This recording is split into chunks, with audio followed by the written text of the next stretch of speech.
मंगलवार को कर्ज क्यों नहीं लेना चाहिए? मंगलवार को कर्ज न लेने की परंपरा भारत में प्राचीन समय से प्रचलित है। ये परंपरा ज़्यादातर धार्मिक और सांस्कृतिक मान्यताओं पर आधारित है, हालांकि इसका वैज्ञानिक आधार भी हो सकता है। इस विषय पर विस्तार से चर्चा करने के लिए हम इसे निम्नलिखित बिंदुओं में विभाजित करेंगे। 1. धार्मिक और पौराणिक मान्यताएं। भारत में हिंदू धर्म के अनुसार मंगलवार को भगवान हनुमान का दिन माना जाता है। इसे धार्मिक दृष्टि से बहुत ही शुभ और पवित्र दिन माना गया है। मान्यताओं के अनुसार हनुमान जी की कृपा। मंगलवार को हनुमान जी की पूजा करने से संकट और बाधाओं से मुक्ति मिलती है।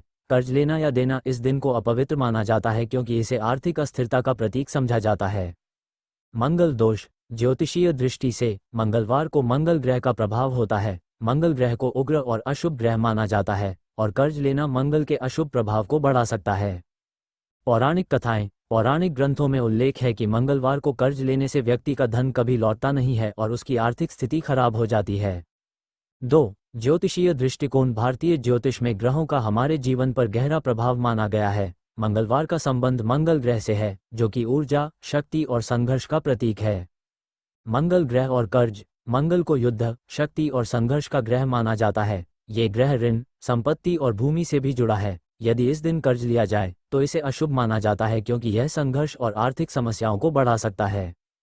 कुंडली पर प्रभाव। यदि किसी व्यक्ति की कुंडली में मंगल ग्रह कमजोर है तो मंगलवार को कर्ज लेना उसके लिए और भी ज्यादा हानिकारक हो सकता है। 3. सांस्कृतिक और सामाजिक प्रभाव। भारतीय समाज में परंपराओं का गहरा प्रभाव है। लोग इन मान्यताओं का पालन करते हैं क्योंकि उनका मानना है कि ऐसा करने से समाज में सम्मान और समृद्धि बनी रहती है। सामाजिक मान्यता। ये धारणा है कि मंगलवार को कर्ज लेने से घर की आर्थिक स्थिति पर बुरा असर पड़ता है और परिवार पर संकट आ सकता है। आर्थिक स्थिरता। मंगलवार को कर्ज लेने से व्यक्ति के खर्चे बढ़ सकते हैं और उसे उस कर्ज को चुकाने में कठिनाई हो सकती है। 4. वैज्ञानिक और मनोवैज्ञानिक दृष्टिकोण। हालांकि धार्मिक और सांस्कृतिक कारण अधिक प्रसिद्ध हैं, लेकिन इस परंपरा के पीछे कुछ व्यवहारिक और मनोवैज्ञानिक कारण भी हो सकते हैं। आर्थिक अनुशासन। एक निश्चित दिन पर कर्ज लेने से बचने की परंपरा व्यक्ति को अनुशासन सिखा सकती है। इससे वो अनावश्यक खर्चों से बचता है। मनोवैज्ञानिक प्रभाव। जब किसी दिन को अशुभ माना जाता है तो लोग उस दिन बड़े आर्थिक निर्णय लेने से बचते हैं, जो कि एक स्थिर मानसिकता बनाए रखने में मदद कर सकता है। 5. वास्तुशास्त्र का प्रभाव। वास्तुशास्त्र में भी मंगल ग्रह और मंगलवार का महत्वपूर्ण स्थान है। यह माना जाता है कि इस दिन कोई भी आर्थिक लेन देन करना वास्तु दोष को बढ़ा सकता है।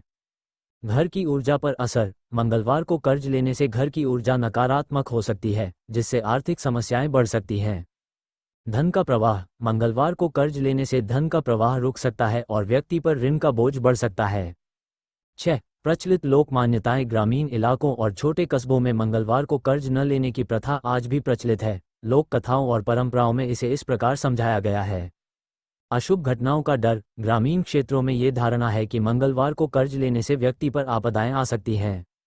पारिवारिक समृद्धि। मंगलवार को कर्ज लेने से परिवार की आर्थिक समृद्धि कम हो जाती है।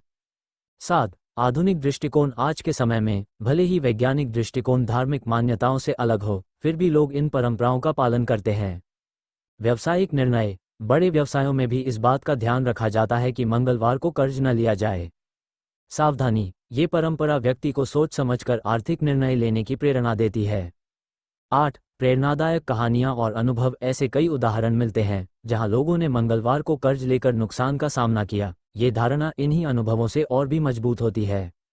9. विशेष सुझाव। यदि किसी कारणवश मंगलवार को कर्ज लेना आवश्यक हो तो धार्मिक उपायों और प्रार्थनाओं का सहारा लिया जा सकता है। निष्कर्ष। मंगलवार को कर्ज न लेने की परंपरा धार्मिक, ज्योतिषीय, सांस्कृतिक और व्यवहारिक आधारों पर टिकी हुई है। ये परंपरा न केवल आर्थिक स्थिरता बनाए रखने में सहायक है, बल्कि व्यक्ति को मानसिक और सामाजिक शांति भी प्रदान करती है। आप चाहें तो इस परंपरा को माने या न माने, लेकिन इसके पीछे छिपे अनुशासन और विवेक के संदेश को समझना अत्यंत महत्वपूर्ण है। संगम राजपूत।